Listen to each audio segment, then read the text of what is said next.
우리는 지난 시간에 다윗이 이스라엘과의 전투에 나가려고 했었지만 블레셋의 방백들이 다윗을 출정하지 못하게 막아서 그래서 결국 다윗이 출정하지 못하고 시글락으로 다시 돌아가게 되었다고 하는 그 부분까지 우리가 살펴본 적이 있습니다. 기억이 나십니까? 네. 다윗이 이제 시글락으로 돌아오게 되었을 때 아주 충격적인 일을 발견하게 됐습니다. 당시에는 핸드폰도 없고 뉴스나 이런 것들을 알 수 있는 텔레비전도 없어서 시글락에서 어떤 일들이 벌어지고 있는지에 대해서 전혀 모르는 상태에서 이렇게 사흘 만에 이렇게 다시 돌아오게 됐는데, 그 사이에 아말렉이라고 하는 군대가 아말렉 족속들이 쳐들어와서 시글락을 이렇게 점령했고 또 약탈했고, 네겝이라고 하는 말은 남방 지역이라고 하는 의미입니다. 그 남방 지역까지 약탈을 해서 그래서 부녀자들을 다 사로잡아가게 된 그런 어마어마한 충격적인 일이 있었던 것을 발견하게 됐습니다. 이 당시의 전쟁, 지금도 전쟁이라고 하면 참 어마어마한 그런 고통이 따를 수밖에 없는 것이 전쟁이겠지만, 고대 시대의 전쟁이라고 하는 것은 우리가 생각하는 것 이상으로 정말 참혹하고 비참한 것이 고대 세계의 전쟁이었다고 할 수가 있을 것입니다. 전쟁을 통해서 포로로 잡아가게 되면 그 포로로 잡힌 사람들을 자신들이 섬기는 우상에게로 끌고 가서 거기서 목을 따기도 하고 심장을 꺼내서 그래서 사람을 죽여서 제물로 바치기도 하고, 뿐만 아니라 사로잡혔던 이런 사람들을 등에 인두를 박아서 노예라고 하는 신분을 이렇게 보여주고 그래서 노예로 삼아 버리기도 하고, 때로는 이 사람들이 도망가지 못하도록 신체 일부를 절단하기도 하고, 정말 포악하고 끔찍한 일들이 벌어질 수밖에 없는데, 다윗이 아기스 왕 앞으로 가 있는 그 짧은 기간 동안에 3일 동안에 이 아말렉 군대가 쳐들어와서 그 동네를 약탈해버리고 모든 것을 다 빼앗아가 버리고 그리고 부녀자들을 데리고 갔다고 하는 것은 정말 충격적인 일이었을 거라고 생각을 합니다. 돌아왔을 때 이렇게 아말렉 민족에 의해서 약탈을 당하고 자신의 가족들이 다 끌려간 것을 발견하게 되었을 때 그 이스라엘 민족들의 그 다윗과 함께한 사람들의 반응이 무엇이었습니까? 4절 말씀에 보면 이렇게 기록하고 있습니다. 다윗과 그와 함께한 백성이 울 기력이 없도록 소리를 높여 울었더라. 우는데 어느 정도까지 울었는가? 너무나도 울어서 울 기력이 없을 정도까지 울었다는 거예요. 이게 울 때의 그 상황을 보면 그냥 기분이 조금 나빠서 우는 것은 금방 그칠 수가 있잖아요. 그런데 지금 이스라엘 백성들, 다윗과 함께 했던 사람들의 마음 가운데 어떤 생각이 드냐면, 이제는 완전히 다 끝장났구나. 이제는 더 이상 아무런 소망도 없구나. 이제는 하늘이 무너진 것과 같은 그런 어마어마한 일을 겪게 되었을 때 더 이상의 소망이 없었기 때문에 이 백성들은 울 기력이 없도록 소리를 높여서 울었다고 오늘 본문의 말씀 가운데 기록하고 있는 것입니다. 우리가 슬픔을 당하게 되면 고통스러워하게 되어 있고 그리고 울게 되어 있습니다. 우리가 힘들고 어려운 일을 만나게 되면 이런 반응이 나올 수밖에 없겠는데요. 이것은 어쩌면 정당한 반응이라고 말할 수가 있겠습니다. 아무리 믿음이 있는 사람이라고 할지라도 고통을 당하게 된다고 하면, 어려운 일을 당하게 된다고 하면 그냥 마치 아무 일도 일어나지 않은 것처럼 태연하게 무표정으로 그렇게 지낼 수 있는 사람이 있습니까? 있을까요? 없을까요? 없어요. 없습니다. 목사나 사모의 경우에도 만일 정말 힘들고 어려운 일을 만나게 되면 그까짓 것 인생에 그럴 수도 있는 것이지 하면서 태연하게 아무 일도 없는 것처럼 아무런 느낌이 없이 그렇게 태연하게 있을 수 있을까요? 그럴 수 없어요. 예전에 우리가 군목으로 있을 때 우리 둘째 아기가 아직 돌이 안 됐을 때인가 그랬을 겁니다. 아직 갓난아기 상태였는데 아이가 자꾸 토해내기도 하고 막 그러길래 소아과 병원에 데리고 갔어요. 소아과 병원에 데려갔는데 그 소아과 병원에서 하는 말이 소화가 안 되는 모양이네요, 체한 모양이네요 하면서 소화제를 주고 간단한 치료를 해 줬습니다. 그런데 그런가 보다 하고 그 아이를 데리고 왔는데 전혀 아이가 차도가 없는 거예요. 더 심해지면 심해졌지 그냥 차도가 없고 오히려 더 심해지는 거예요. 나중에 보니까 피똥을 싸는 거예요. 항문으로 피가 쏟아져 나오는 거예요. 그러니까 깜짝 놀라가지고 그럴 때 저나 제 아내나, 저도 목사고 제 아내는 사모니까 그럴 수 있지 살다 보면 애가 이럴 수도 있지 하면서 태연하게 있었냐면 그렇지 않아요. 제 아내는 너무나도 무섭고 너무나도 힘들어서 어떻게 할지 몰라서 당황스러워하면서 정말 어떻게 할지 몰라서 발만 동동동동 거리고 있을 때, 그때 제가 그 아이를 데리고 서울의 삼성의료원으로 그 한밤중에 찾아가서 그 아이를 맡겼더니 장중첩증으로, 그러니까 장이 꼬인다고 그러죠. 그래서 물르고 그래서 피가 나고 만일 조금만 더 늦었더라고 한다면 아마 배가 이렇게 치료하다가 배가 파열이 돼서 아주 큰 위험에 생길 수도 있는 그런 상황이었는데, 아무튼 가서 이렇게 잘 그 장을 풀기도 하고 해서 치료를 잘 마치긴 했지만, 그런 정말 위험한 상황을 만나게 됐을 때 내가 하나님을 믿고 내가 믿음을 가지고 있는 사람이니까, 나는 주님을 믿는 사람이니까 어떠한 어려운 일이 왔어도 아무 문제가 없고 태연하게 있을 수 있는 것이 우리가 추구하는 그런 인간상은 아닙니다.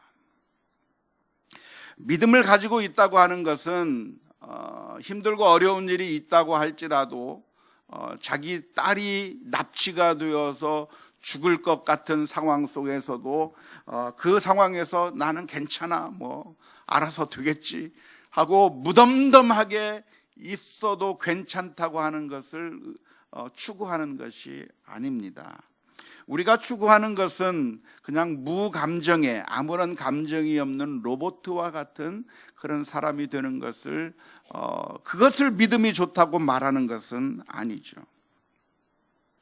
예수님께서 제자들과 함께 배를 타고 갈릴리 바다를 건너가실 때 풍랑이 일어서 그 배가 이제 파손되어 빠지게 될 아주 죽음의 일보 직전까지 가 있을 때 제자들이 무서워하면서 예수님에게 가서 예수님을 깨우기 시작했습니다. 예수님, 큰일 났습니다. 우리가 죽게 됐는데 예수님 여기서 잠만 주무시면 어떡합니까 하면서 살려주세요 하고 막 예수님을 깨웠을 때 예수님께서 그 제자들을 향해서 말씀하시기를 어찌하여 두려워하느냐 라고 말씀해 주셨는데, 그 말씀을 우리가 들으면서 그러니까 우리 성도들은 어떠한 어려움이 와도 전혀 두려워하지 않고 전혀 무서워하지도 않고 전혀 슬퍼하지도 않고 담대해야만 되는구나라고 결론을 내릴 때가 많이 있는데요, 사실은 예수님께서 그렇게 왜 무서워하느냐, 어찌하여 두려워하느냐라고 말씀하시는 것은 책망하는 의미로 말씀하신 것이라기보다는 애정을 가지고 사랑의 눈을 가지고 너희가 그렇게 무서워했느냐라고 하는 그 말씀으로 이해하는 것이 훨씬 더 자연스러울 것이라고 생각을 합니다. 마치 부모가 꼬마아이와 함께 어느 곳을 가다가 잠깐 부모가 손을 놨을 때 그 꼬마아이가 부모가 없는 것을 보고 무서워서 막 울고 있으면, 그러면 아버지가 가서 혹은 어머니가 가서 그 꼬마에게 말하기를 아빠가 없는 줄 알고 엄마가 없는 줄 알고 무서웠니? 하면서 걱정 마, 내가 여기 있잖아. 정말 내가 무서웠구나. 내가 없어서 정말 무서웠니? 내가 여기 있잖아 하면서 달래는 것처럼 우리 주님께서는 왜 이딴 것 가지고 너희가 두려워하느냐, 두려워하는 것은 죄다, 두려워하는 것은 잘못이다라고 책망하는 것이 아니라 두려워하는 그 제자들을 바라보면서 너희가 어찌하여 두려워하느냐, 내가 여기 있다 하며 안심시키는 주님의 말씀으로 이해할 수도 있을 것 같습니다. 우리가 어려운 일을 당하게 된다고 한다면 우리 성도들이 무서워하게 되고 슬퍼하는 것은 어쩌면 믿음이 있다고 할지라도 자연스러운 일일 것입니다.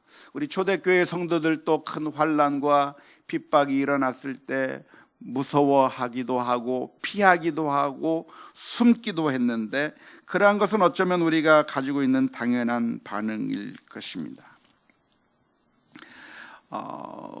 사람들을 바라보면서 우리 성도들 가운데 종종 비난하거나 무서워하거나 슬퍼하는 사람들을 비난하거나 책망하시는 그런 분들이 있는데, 그러지 않았으면 좋겠어요. 예를 들어서 어떤 사람이 어머니를 잃고 슬픔에 잠겨 있으면 그 사람에게 찾아가서 어떻게 말해야 되는가요? 크리스찬이 왜 울어? 크리스찬이 왜 슬퍼해? 하면서 책망하는 것이 옳을까요? 책망하는 게 옳은 것이 아니라 슬퍼하고 고통스러워하는 자들이 있다고 한다면 그들과 함께 울어주는 것이 우리 성도의 바른 모습이라고 믿습니다. 로마서 12장 15절의 말씀에 기록하기를 즐거워하는 자들과 함께 즐거워하고 우는 자들과 함께 울라. 우리 성도들이 좀 공감을 좀 했으면 좋겠어요. 우리 믿음을 가지고 있는 성도들이 같이 슬퍼하고 있는, 고통을 당하고 있는 사람들을 바라본다고 하면 그들의 마음을 공감하고 같이 울어주고 같이 손을 잡아주어야지, 마치 바리새인들처럼 믿음을 가지고 있다고 하면서 왜 슬퍼하냐고, 믿음을 가지고 있는데 왜 괴로워하냐고 책망하고 섣불리 울지 말라고 말하는 것은 그것은 바른 태도가 아닐 것이라고 믿습니다. 슬픔이라고 하는 것은 슬픔의 기간을 지내야만 하는 것이고 어느 정도의 시간이 흘러야 그 슬픔을 누그러뜨릴 수 있고 힘을 얻을 수도 있는 것이기 때문에 그 사람들을 위해서 기도해야 될 것이지만 책망하는 자세가 아니라 함께 즐거워하는 자들과는 즐거워하고 우는 자들과는 함께 울 수 있는 그런 공감과 배려가 있는 우리 성도들이 다 될 수 있기를 주님의 이름으로 축원합니다. 안타깝게도 우리 한국 사회는 다른 사람들이 고통을 당하고 있으면 그 고통을 당하는 사람을 향해서 오히려 손가락질하고 비난하고 그러한 슬픔을 당한 사람을 향해서 오히려 더 냉정하고 차가운 말들을 하는 것이 아무렇지도 않은 사회가 되어가고 있는 것이 너무나도 안타까워요. 우리 성도들은 어떻게 해야 되는가? 우리 주님의 마음을 우리가 함께 본받아야 될 줄로 믿습니다. 우리 주님의 마음은 어떤 마음입니까? 우리 하나님께서는 우리를 바라보실 때 죄를 짓고 멸망당하는 우리를 모습을 봤을 때 정의의 재판관이 되어서 심판해버리고 끝내버리신 것이 아니라 우리가 멸망하는 그것을 참아 두고 볼 수가 없어서 저 높고 높은 보좌 위에서 낮고 낮은 이 땅에 인간의 몸을 입고 오셔서 우리를 구원하시기 위해서 십자가를 지신 예수 그리스도의 마음을 우리 모두가 본받아야 될 수 있기를 주님의 이름으로 축원합니다. 물론 우리가 이렇게 힘들고 어려운 일을 당했다고 한다면 우리들은 그냥 마냥 울고만 있어서는 안 될 것이라고 믿습니다. 다른 사람들이 슬퍼하고 우는 모습을 본다고 하면 우리가 그들의 슬픔에 공감해주고 함께 어깨 동무를 해주고 손을 잡아주는 것은 당연하겠지만 만일 우리들에게 고난이 닥치고 어려운 일을 당한다고 한다면 그렇다고 한다면 우리는 그냥 오늘 본문에 나와 있는 이 사람들처럼 울 기력이 없을 정도로 그렇게 과도하게 슬퍼할 것이 아니라 사실은 그 슬픔 가운데서도 우리는 하나님을 바라보면서 위로와 힘을 얻는 그런 우리 모두가 다 되어야 될 것입니다. 우리가 이 세상을 바라볼 때 그냥 바라보는 것이 아니라 현상만 바라보는 것이 아니라 이 현상 뒤에서 역사하고 계시는 하나님을 볼 수 있는 믿음의 눈이 있어야 합니다. 그래서 이 세상에서 일어나는 그 모든 일들이 사실은 그냥 우연히 일어나는 것이 아니라 하나님께서 한눈 팔고 있는 동안에 어쩌다 보니까 그런 일들이 일어나는 것이 아니라 하나님께서 능력이 없어서 그렇게 힘들고 고통스러운 일들이 발생하게 만들어주시는 것이 아니라 하나님께서는 전능하실 뿐만 아니라 온 세상을 통치하고 계시고 그리고 모든 것을 다 주관하시는 그 하나님께서 우리를 사랑하시는 가운데 우리에게 발생하도록 허용하시고 계시다고 하는 사실을 생각하면서 우리는 정말 힘들고 어려운 일을 만난다고 할지라도 그래서 슬프고 고통스럽고 정신을 차릴 수 없는 그런 상황이 된다고 할지라도 그러나 그 가운데서 우리가 완전히 절망할 것이 아니라 우리는 하나님의 계획과 섭리와 하나님의 작정하심을 바라보면서 우리가 하나님을 바라보고 위로와 힘과 용기를 얻는 우리 모두가 다 되어야 될 줄로 믿습니다. 슬픔 가운데서도 우리는 하나님의 손길을 기억하며 위로를 얻어야 할 줄로 믿습니다. 이 세상에서 일어나는 모든 일들은 우리가 이해하지 못하는 것이 있을 수는 있겠지만 그럼에도 불구하고 하나님께서 다 간섭하시고 하나님께서 다 주관하시는 가운데 일어났다고 하는 사실을 인정해야 될 줄로 믿습니다. 심지어 참새 한 마리가 땅에 떨어지는 것도 우연히 떨어지는 것이 아니고 어떤 때 떨어져요?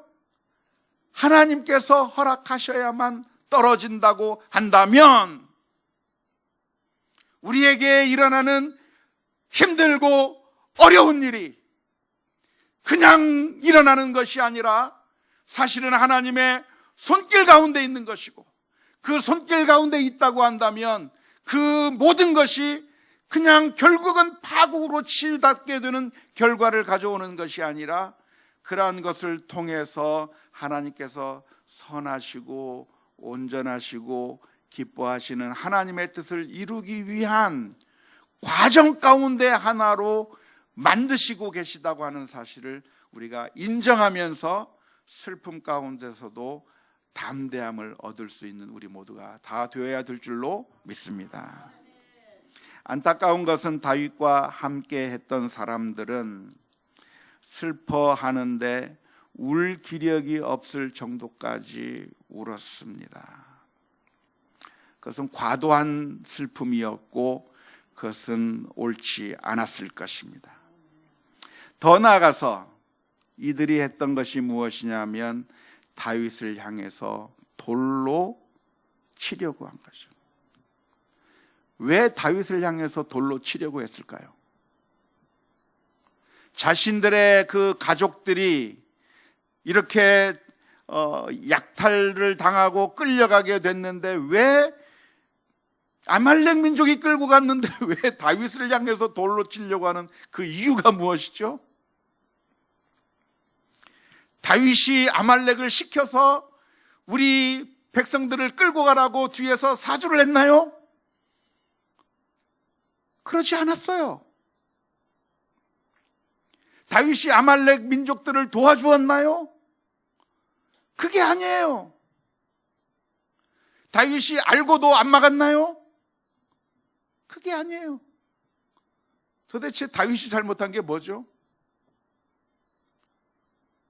다윗이 잘못한 게 있는 것이 아니고 우리가 살다 보면 일어날 수 있는 일인데, 이 이스라엘 민족들의 생각에 힘들고 어려울 때 희생양을 찾으려고 하는 그 마음 때문에 다윗을 향해서 돌을 던지는 겁니다. 그런데 희생양을 찾으려고 할 때는 결국 자기 자신의 잘못을 전혀 생각하지 않아도 되기 때문에 희생양을 찾는 거예요. 사실 잘못했다면 누가 잘못했어요? 다윗도 잘못했다고 한다면 다윗이 잘못한 것만큼 자기들도 잘못한 거예요. 철저한 대비를 못한 자기도 잘못한 거예요.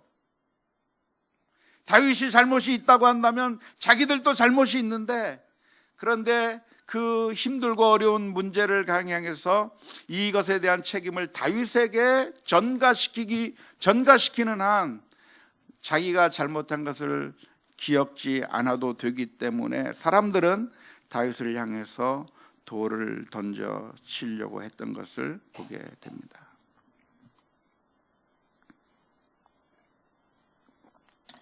다윗은 누구입니까? 다윗은 그들의 지도자였고, 사실 다윗도 슬퍼해야 하는 사람이었습니다. 오늘 본문의 말씀을 보니까 다윗의 그 아내들은 안 끌려갔나요? 다윗의 아내들도 끌려갔어요. 다윗도 정말 힘들고 어려웠을 거예요. 그러니까 똑같이 어려운 사람들인데, 그런데 그 상황 가운데서 이 다윗을 향해서 돌을 치고 네가 잘못했으니까 네가 책임져라, 이 모든 일에 대한 책임은 당신 혼자서 지라고 그렇게 원망하고 돌을 치려고 했던 것은 그 이스라엘 민족들이 잘못 판단한 것이고 불신앙적인 태도였을 것이라고 믿습니다. 그런데 이 순간에 다윗은 그 이스라엘 민족들을 보면서 절망한 것이 아니라, 놀랍게도 다윗은 그 순간에 하나님을 바라보고 힘과 용기를 얻은 줄로 믿습니다. 오늘 6절 말씀에서는 이렇게 표현하고 있습니다. 백성들이 자녀들 때문에 마음이 슬퍼서 다윗을 돌로 치자 하니 다윗이 크게 다급하였으나 그의 하나님 여호와를 힘입고 용기를 얻었더라. 이 말씀을 우리가 깊이 묵상하는 시간이 되었으면 좋겠습니다. 사실 다윗을 향해서 돌로 치려고 하는 그 백성들을 보게 될 때 다윗이 정말 마음에 상처를 많이 받았을 것 같아요. 왜 그렇죠? 다윗은 이 사람들을 품어준 사람들이에요.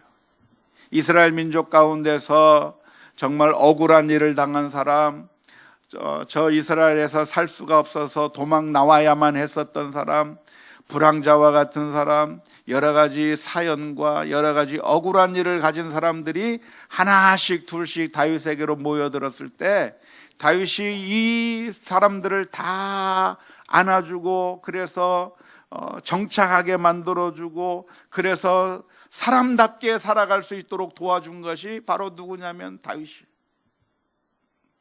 지금까지 인간 대접 못 받고 정말 억울한 일을 당하고 정말 고통스러워하던 그 사람들을 이 사람들이 다 다윗에게로 몰려들었을 때 다윗이 그 사람들을 한 사람씩 받아서 그래서 이제 잘 살 수 있도록 만들어줬고 그래서 다윗과 함께 있는 동안에 기쁨도 누릴 수 있었고 여러 가지 기적도 체험할 수 있었고 어마어마한 일들을 많이 경험하면서 지금까지 다윗을 모시고 여기까지 잘 왔는데 지금 당장 어려운 일이 조금 생겼다고 해서 이 다윗을 향해서 돌을 치는 이 모습을 바라보게 될 때 믿는 도끼에 발등이 찍힌다는 셈으로 다윗이 얼마나 억울하고 얼마나 미칠 지경이겠습니까? 내가 건져줬던 바로 저 사람들이 나를 향해서 돌을 던지려고 하는 그 상황을 바라보게 될 때 다윗의 마음이 다칠 수도 있고 고통스러울 수 있었는데 놀랍게도 다윗은 사람들을 바라본 것이 아니라 누구를 바라보았습니까? 여호와 하나님을 바라보고 여호와로 인해서 힘있고 용기를 얻었다고 기록하고 있는 줄로 믿습니다. 이게 바로 다윗의 장점이었는 줄로 믿습니다. 오늘 저와 여러분들도 사람을 바라본다고 하면 반드시 실망하게 되어 있습니다. 내가 사랑을 베풀고 내가 많은 혜택을 베풀어 주었지만 그 사람들이 우리들을 향해서 반기를 들고 오히려 욕하고 비난하는 일을 우리는 이 세상에 살면서 반드시 만나게 될 겁니다. 나는 사랑했지만 나를 미워하는 그런 일들을 우리는 반드시 경험하게 될 겁니다. 그래서 우리가 사람들을 바라보게 된다고 하면 우리는 늘 실망하고 절망하고 낭망할 수 있을 것 같아요. 나는 정말 최선을 다해서 일해줬는데 그런데 내가 정작 필요할 때 내가 정작 몸이 아프고 힘들 때 나를 외면해버리는 그런 사람들을 바라보면서 얼마나 마음이 괴롭겠어요. 그런데 그 순간에 다윗은 어떻게 했는가? 하나님을 바라보고 하나님께서 주시는 은혜와 위로를 바라보고 힘과 용기를 얻은 줄로 믿습니다. 사랑하는 성도 여러분, 오늘 저와 여러분들은 환난 가운데서 하나님만을 바라볼 수 있기를 주님의 이름으로 축원합니다. 하나님은 우리를 너무나도 사랑하셔서 그 아들을 십자가에 내어주시기까지 단 한 번도 우리를 향한 그 사랑을 중단하시 아니하신 그 하나님에게서만 우리가 참된 소망을 볼 수 있다고 하는 사실을 기억하면서 주님을 바라보고 새 힘과 용기를 얻는 우리 모두가 다 될 수 있기를 주님의 이름으로 축원합니다.